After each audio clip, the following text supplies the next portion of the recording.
اعوذ باللہ من الشیطان الرجیم بسم اللہ الرحمن الرحیم رب اشرح لی صدری ویسر لی امری واحلل عقدۃ من لسانی یفقہوا قولی۔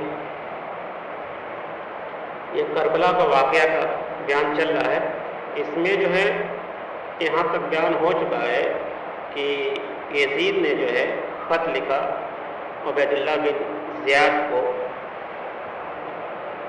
اب اس کے آگے کا واقعہ ہے کہ عبید اللہ بن زیاد کو یقین تھا کہ یزید مجھ کو بصرہ کی حکومت سے معزول اور برطرف کیے بغیر نہ رہے گا۔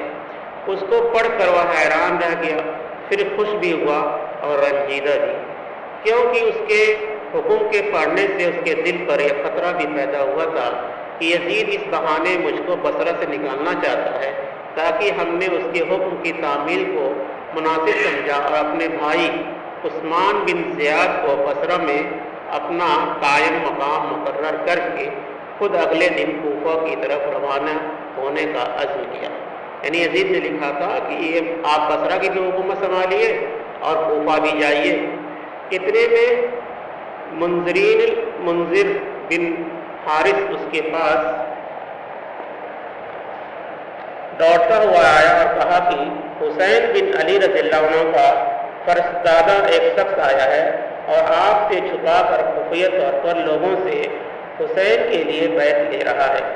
عبید اللہ بن زیاد نے یہ سن کر اسی رات میں دھوکے سے حسین رضی اللہ کے قاصد کو گرفتار کر لیا اور اگلے دن لوگوں کو جمع کر کے ایک تقریر کی اور کہا حسین بن علی رضی اللہ عنہ کا ایک قاصد بصرہ میں آیا ہے اور بہت سے لوگوں کے نام خطوط لایا ہے۔ میں نے اس قاصد کو گرفتار کر لیا ہے۔ بصرہ میں جن جن لوگوں کے نام وہ خطوط پیغام لایا ہے میں نے سب کے نام اس سے دریافت کر لیے ہیں، اور جن جن لوگوں نے اس کے ہاتھ پر بیعت کی ہے ان کی فہرست بھی تیار کر لی، یعنی سوچی۔ آپ لوگوں کو معلوم ہے کہ میں زیاد بن ابی سفیان کا بیٹا ہوں۔ مسلم بن عقیل کوفہ میں آئے ہوئے ہیں۔ میں اب کوفہ کو جا رہا ہوں، وہاں مسلم بن عقیل اور جن لوگوں نے ان کے ہاتھ پر بیعت کی ہے سب کو قتل کر ڈالوں گا، اور اگر تمام کوفہ بیعت کر چکا ہے تو ایک شخص کو بھی وہاں زندہ نہ چھوڑوں گا۔ تمہارے ساتھ اس وقت یہ رعایت کرتا ہوں کہ بجز حسین بن علی رضی اللہ کے قاصد اور کسی کو کچھ نہیں کہتا، لیکن یہاں سے میرے جانے کے بعد اگر کسی نے ذرا بھی کان ہلایا تو اس کی یہ خیر نہ ہوگی۔ یہ کہہ کر حسین رضی اللہ کے قاصد کو بلوایا اور اس کے تمام مجمع کو روبرو قتل کروا دیا۔ کسی نے اف تک نہ کی۔ اس کارروائی کے بعد مطمئن ہو کر وہ کوفہ کی طرف روانہ ہوا۔ حسین رضی اللہ مکہ مکرمہ میں بیٹھے ہوئے یہ خیال کر رہے تھے کہ بصرہ میں بھی ہمارے نام پر بیعت ہو رہی ہے، لیکن یہاں ان کا فرستادہ قتل کیا جا رہا تھا۔ عبید اللہ بن زیاد نے قادسیہ کے مقام پر پہنچ کر اپنی رکابی فوج کو وہیں چھوڑ اور خود اپنے باپ کے آزاد کردہ غلام کے ساتھ ایک اونٹ پر سوار ہو کر کوفہ کی جانب تیز رفتاری سے روانہ ہو کر مغرب و عشاء کے درمیان کوفہ میں داخل ہوا۔ عبید اللہ بن زیاد نے حجاجوں کی وضع کا امامہ باندھ رکھا تھا۔ یہاں لوگوں کو حسین رضی اللہ کی آمد کا انتظار تھا۔ شیعان علی و حسین کا یہاں تک زور ہو گیا تھا کہ نعمان بن بشیر رضی اللہ عنہ سامنے سے اپنے دیوان خانے کے احاطہ کا دروازہ بند کر لیتے اور اپنے خاص آدمیوں کے ساتھ مجلس گرم کرتے، دروازے پر غلام کو بیٹھا دیتے، ہر آنے والے کا پتہ معلوم کرنے کے بعد اگر وہ اندر آنے کے قابل ہو تو دروازہ کھولے ورنہ انکار کرتے۔ عبید اللہ بن زیاد جب کوفہ میں داخل ہوا تو لوگوں نے یہ سمجھا کہ حسین رضی اللہ جن کا انتظار تھا کوفہ میں آ گئے۔ جس طرف عبید اللہ کا اونٹ گزرتا لوگ کہتے السلام علیکم یا ابن رسول اللہ۔ عبید اللہ اپنا اونٹ لیے سرکاری دیوان خانے تک پہنچا۔ وہاں دیکھا تو دروازہ بند تھا۔ عبید اللہ نے دروازہ کھٹکھٹایا اور زبان سے کچھ نہ کہا۔ نعمان بن بشیر رضی اللہ اپنے دوستوں کے ساتھ چھت پر بیٹھے ہوئے تھے۔ وہ اٹھے اور چھت کے کنارے پر آ کر دیکھا کہ چونکہ حسین رضی اللہ عنہ کا تمام شہر میں انتظار کیا جا رہا تھا، عبید اللہ کے بارے میں یہی سمجھے کہ حسین رضی اللہ عنہ آ گئے ہیں۔ چنانچہ انہوں نے اوپر ہی سے کہا، اے ابن رسول اللہ، آپ واپس چلے جائیے، فتنہ برپا نہ کیجیے، یزید ہرگز کوفہ کو آپ کو نہ دے گا۔ نعمان کے دوستوں نے جو چھت پر بیٹھے تھے، نعمان رضی اللہ عنہ سے کہا کہ حسین رضی اللہ عنہ کے ساتھ اتنی بے مروتی نہ کیجیے، کم از کم دروازہ کھول کر ان کو اندر تو آنے دیجیے، کیونکہ وہ سفر سے آ رہے ہیں اور سیدھے آپ کے پاس مہمان بن کر آئے ہیں۔ نعمان رضی اللہ عنہ نے کہا کہ میں اس کو پسند نہیں کرتا کہ لوگوں کو یہ کہنے کا موقع ملے کہ نعمان کی عہد حکومت میں کوفہ کے اندر حسین قتل کیے گئے، یعنی وہاں کے حاکم تھے نعمان۔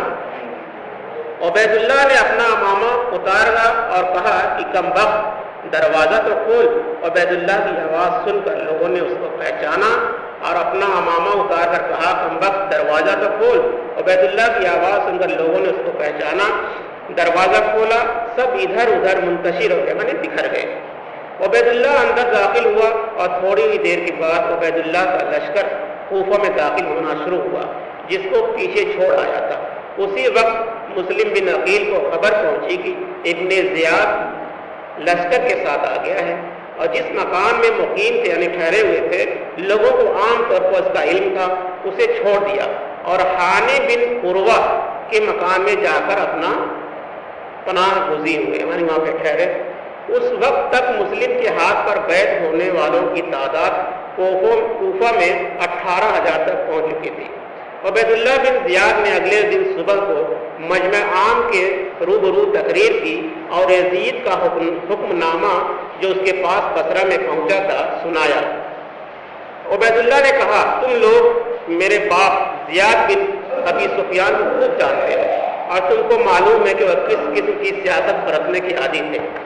مجھ میں اپنے باپ کی تمام عادات موجود ہیں، تم لوگ مجھ سے بھی خوب واقف ہو اور میں بھی تمہارے ایک ایک شخص کا نام جانتا ہوں اور ہر ایک کا گھر اور محلہ پہچانتا ہوں۔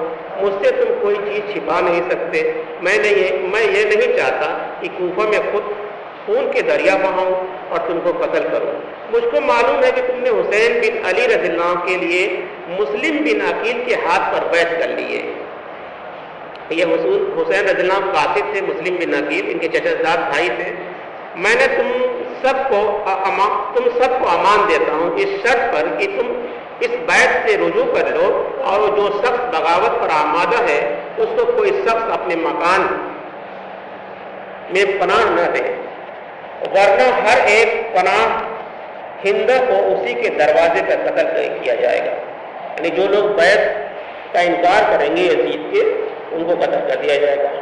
اس تقریر کے بعد عبید اللہ نے مسلم بن عقیل کا پتہ دریافت کیا کہ کس جگہ ہے، کسی نے پتہ نہ بتایا۔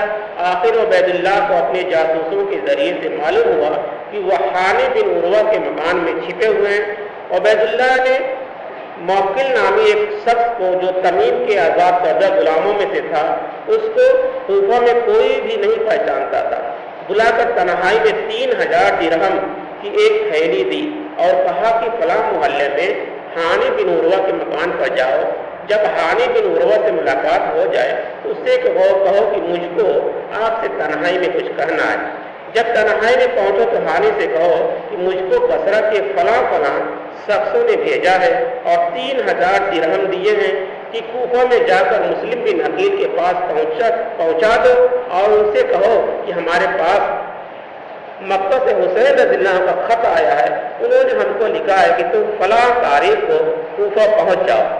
اسی تاریخ کو حسین رضی اللہ عنہ کو بھی کوفہ پہنچیں گے، آپ بالکل مطمئن رہیں، ہم سب تاریخ مقررہ پر حسین رضی اللہ عنہ کے ساتھ داخل ہوں گے۔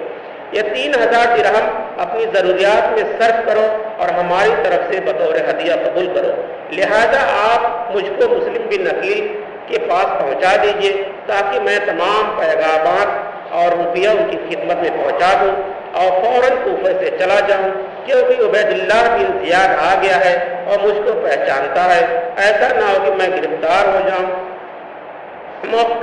موکل 3,000 درہم کی تھیلی لے کر حانی کے پاس پہنچا اور مکان کے دروازے پر بیٹھا تھا۔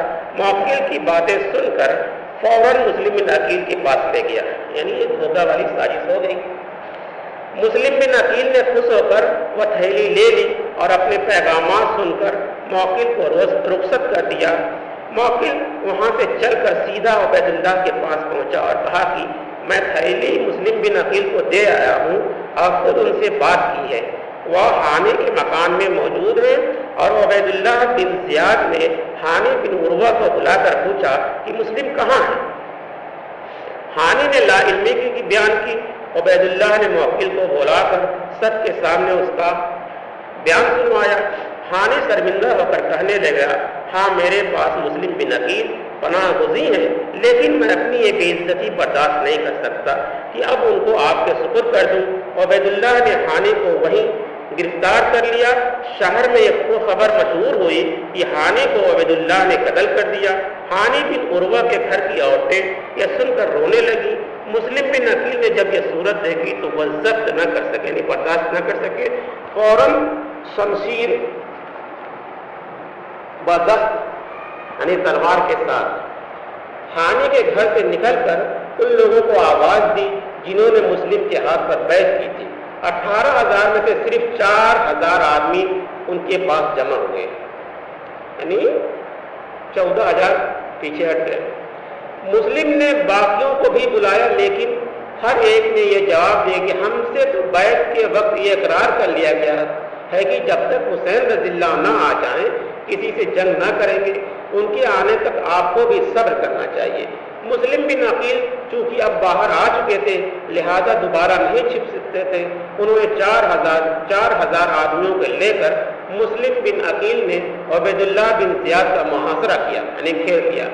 اس وقت عبید اللہ دارالامارت میں یعنی سرکاری آفس جو جس کو کہتے ہیں دارالامارت میں 30-40 آدمیوں کے ساتھ تھا۔ چھتوں پر چڑھ کر محاصرین پر تیروں کی بارش شروع کی۔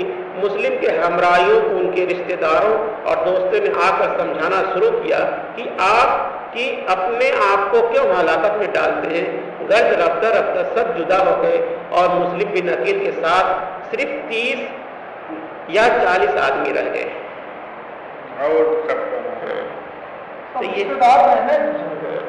یہ اس طرح سے واقعہ ہے۔ اب انشاءاللہ اس سے آگے کا واقعہ کل انشاءاللہ بیان ہوگا۔ اللہ تعالیٰ ہم لوگوں کو حق بات کہنے، کیونکہ جو جنگ ہوئی ہے یہ حق کے لیے ہوئی، حق بات کو کہنے کے لیے ہوئی ہے، تو ہم لوگوں کو بھی اس سے نصیحت حاصل کرنی چاہیے کہ ہم بھی اپنے معاشرے میں اپنے آس پاس پڑوس حق بات کہیں اور ہمیشہ یہ سورہ پڑھتے رہیں، والعصر ان الانسان لفی خسر الا الذین آمنوا وعملوا الصالحات وتواصوا بالحق وتواصوا بالصبر۔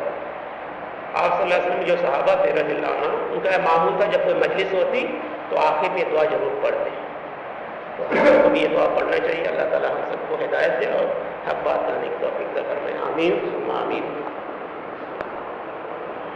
یہ اس کا نام ہے ابن زیاد ابو سفیان کے لڑکے